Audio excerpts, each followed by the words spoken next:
একটা বিমান নাম উইং অফ জায়েন রানওয়েতে দাঁড়িয়ে রয়েছে। বিমানটি ইঞ্জিন গরম, ক্রু প্রস্তুত, প্রোটোকল টিমকে আগেভাগেই ওয়াশিংটনে পাঠানো হয়ে গেছে। শুধু বাকি একটা জিনিস, সেটা হচ্ছে বড় সাহেবের অনুমতি। গত 3 সপ্তাহ ধরে এই বিমানটি রেডি হয়েছে, আবার থেমে গেছে তিনবার।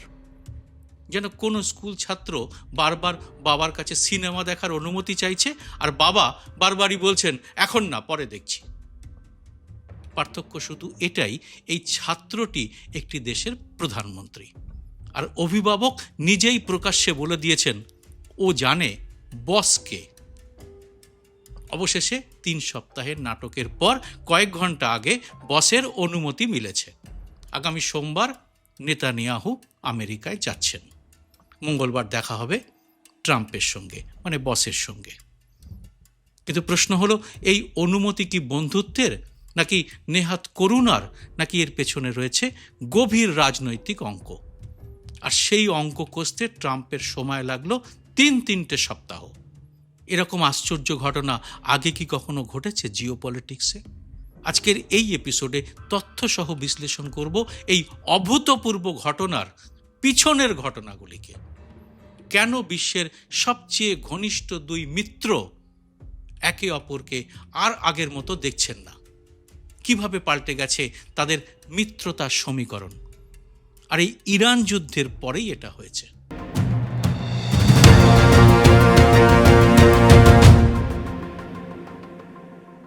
নমস্কার, সবাইকে স্বাগত। আমি সুব্রত বসু। ট্রাম্প দ্বিতীয় দফায় ক্ষমতায় আসার পর নেতানিয়াহু হোয়াইট হাউসে গেছেন মোট 6 বার। বিশ্বের আর কোনো নেতা এত ঘন ঘন ট্রাম্পের কাছে যাননি।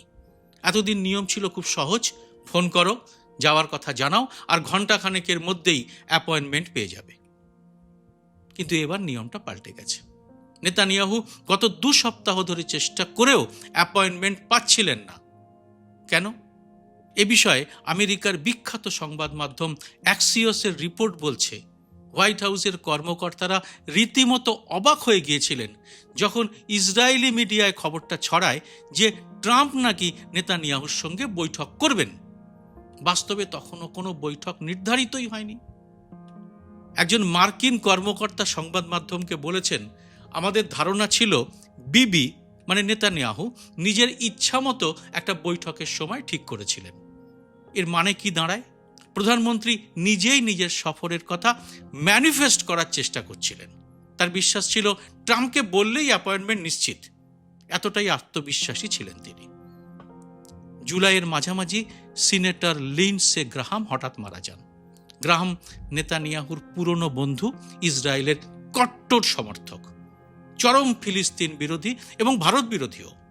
ইসরায়েলের প্রধানমন্ত্রীর অফিস সঙ্গে সঙ্গে ঘোষণা করে দেয় যে নেতানিয়াহু অন্ত্যেষ্টিতে যোগ দিতে যাবেন। সেই সঙ্গে ট্রাম্পের সাথেও তার ওই সময় বৈঠক হবে। ব্যাস, বিমান প্রস্তুত হয়। নেতানিয়াহুর প্রোটোকল দল, সুরক্ষাকর্মীরা ওয়াশিংটনে পৌঁছেও যান। আর তারপরেই গত বৃহস্পতিবার সকালে হঠাৎ ঘোষণা করা হয় এই সফর বাতিল। সরকারি কারণ দেখানো হলো অন্ত্যেষ্টিক্রিয়া পিছিয়ে গেছে। বেশ মজার একটা অজুহাত। একটা রাষ্ট্রীয় শোকযাত্রার সময়সূচি বদলে গেলে গোটা কূটনৈতিক সফরটাই ভেস্তে যায়। এ তো আন্তর্জাতিক রাজনীতির প্রথম বর্ষের ছাত্রও বিশ্বাস করবে না। আর হলো তাই। শুরু হয়ে গেল বিশ্বজুড়ে প্রবল আলোচনা। আর জেরুজালেম পোস্ট আর টাইমস অফ ইসরায়েল এই বিতর্কের মধ্যে অন্য একটা গল্প জুড়ে দিল। ইসরায়েলি প্রশাসনের এক সূত্রকে উদ্ধৃত করে জানানো হলো, এই মুহূর্তে নেতানিয়াহুর হোয়াইট হাউসে ফটো অপে আগ্রহ নেই, কারণ সময়টা ঠিক নয়। বুঝুন, যে মানুষটা বছরের পর বছর হোয়াইট হাউসের লাল কার্পেটে হাঁটার জন্য মুখিয়ে থেকেছেন, তিনি হঠাৎ বলছেন সময়টা ঠিক নয়। এটা কি বিনয়, নাকি অপমান হজম করার একটা কৌশল? এখন 3 সপ্তাহ পরে সেই একই অন্ত্যেষ্টিক্রিয়া উপলক্ষে তারিখটা চূড়ান্ত হলো, মানে এখন সময়টা ঠিক হয়ে গেছে। সোমবার যাত্রা আর মঙ্গলবার বৈঠক এবং অন্ত্যেষ্টিক্রিয়া দুটোই একদিনে।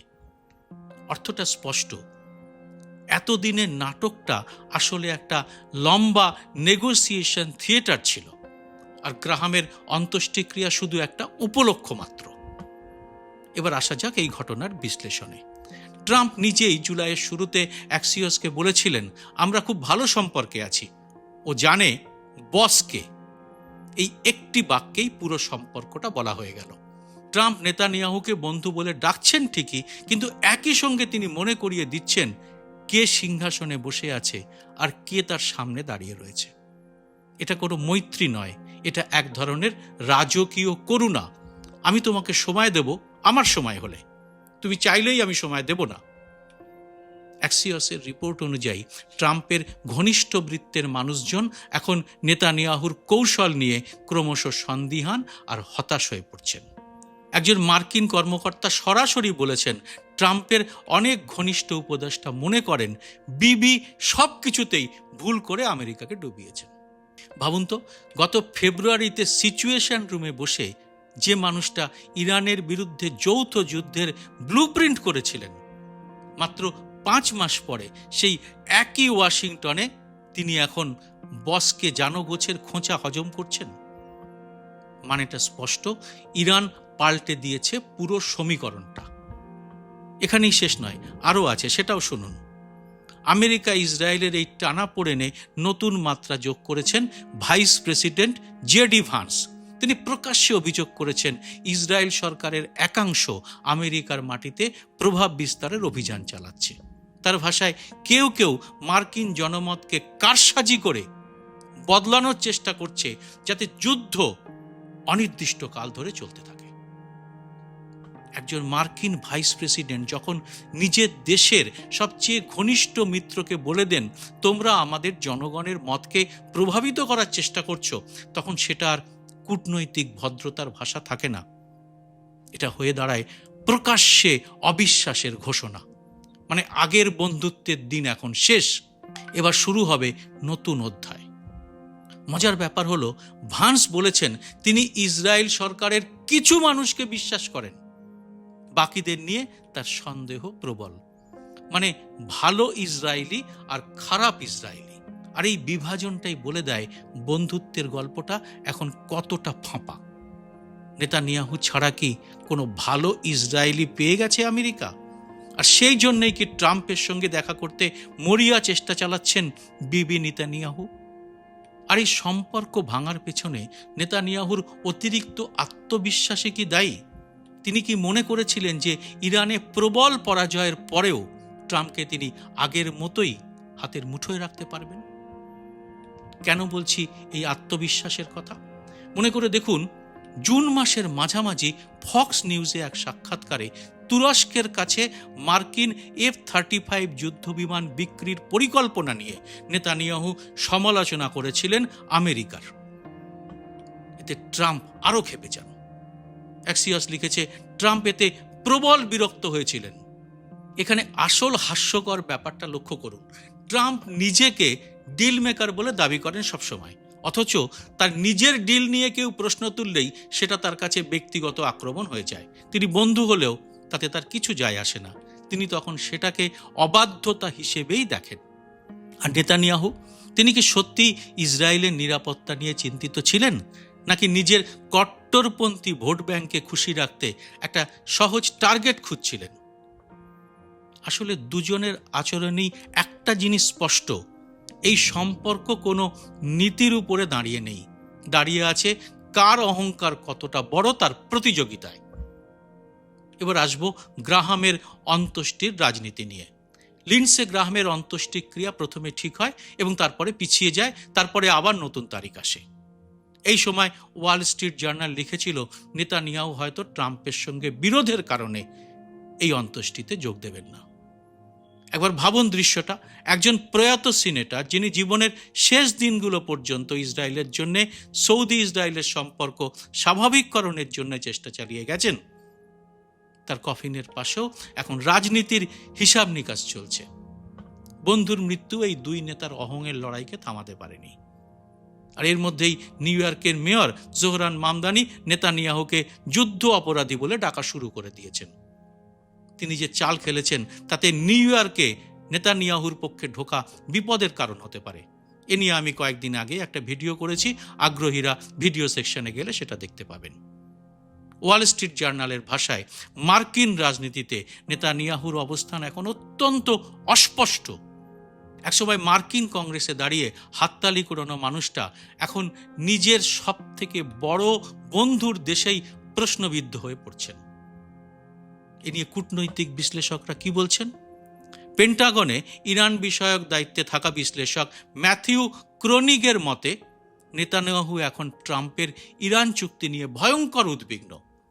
ট্রাম্প শান্তির কথা বলছেন, চুক্তির কথা বলছেন, কিন্তু নেতানিয়াহু জানেন না সেই চুক্তিতে ইসরায়েলের ভাগে ঠিক কি কি থাকবে। আর এই উদ্বেগ মোটেই অমূলক নয়। গত 17 জুন ট্রাম্প ইরানের সঙ্গে যুদ্ধবিরতি সংক্রান্ত একটা মৌ স্মারকে সই করেন। নেতানিয়াহু এর বিরোধিতা করেছিলেন। এরপরে ট্রাম্প প্রকাশ্যে নেতানিয়াহুকে লেবাননে আইডিএফ এর অভিযান কমাতে চাপ দিয়েছেন। দক্ষিণ লেবানন থেকে সেনা প্রত্যাহারের কাঠামোতে সই করতে বলেছেন। মোদ্দা কথা, ইরান যুদ্ধে নাক কান কাটার পর ট্রাম্প এখন নিজের দেশের ভোটারদের মন জয় করতে শান্তির ভাবমূর্তি গড়তে চান। আর অক্টোবরে ইসরায়েলের ভোট, এই ভোটে জিততে গেলে নেতানিয়াহুকে যুদ্ধের অস্ত্র হাতে রাখতেই হবে। দুজনের লক্ষ্য যতই দূরে সরছে ততই এই মহান মৈত্রীর ফাটল চওড়া হচ্ছে। আর তাই নেতানিয়াহুর জন্য এই মুহূর্তে হোয়াইট হাউসের ট্রাম্পের সঙ্গে একটা ফটো নিছক কূটনীতি নয়, তার রাজনৈতিক অক্সিজেন সিলিন্ডারও। কারণ অক্টোবরে ইসরায়েলে যে নির্বাচন হতে চলেছে তাতে সমস্ত জনমত সমীক্ষায় নেতানিয়াহু পিছিয়ে রয়েছেন। ট্রাম্প আর নেতানিয়াহু দুজনেই নিজেদের শক্তিশালী নেতা হিসেবে জাহির করতে ভালোবাসেন। ট্রাম্প প্রকাশ্যেই বলেছেন কে বস, আবার একই মুখে দাবি করেছেন আমাদের সম্পর্ক চমৎকার।